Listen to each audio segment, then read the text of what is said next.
એક ભાઈની કોમેન્ટ હતી કે ગુસ્સામાં માતાજીને ગાળો બોલી છે, શું માતાજી માફ કરે ખરા?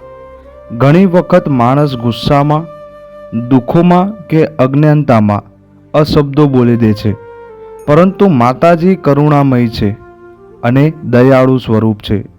જો ભૂલોનો સાચો પસ્તાવો થાય, હૃદયથી ક્ષમા માગવામાં આવે અને ફરી એવી ભૂલ ન કરવાની પ્રતિજ્ઞા લેવાય તો ભક્તિનો માર્ગ ફરી ખુલી જાય છે.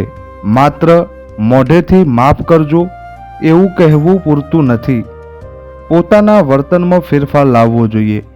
માતાજીની ભક્તિ કરવી, સારા કર્મ કરવા અને નમ્રતા રાખવી એ જ સાચો પશ્ચાતાપ છે.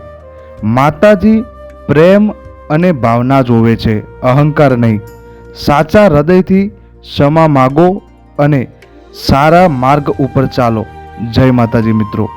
આ એક આપણા ચેનલના સભ્યની કોમેન્ટ હતી. તમારા મનમાં પણ કોઈ પ્રશ્ન ગૂંચવાઈ રહ્યો છે દેવગતિને લગતો, માતાજી ભગવાનને લગતો, તો તમે કોમેન્ટ કરજો. નેક્સ્ટ શોર્ટ વિડીયો તમારા કોમેન્ટ ઉપર હશે. જય માતાજી, જય મેલડીમાં.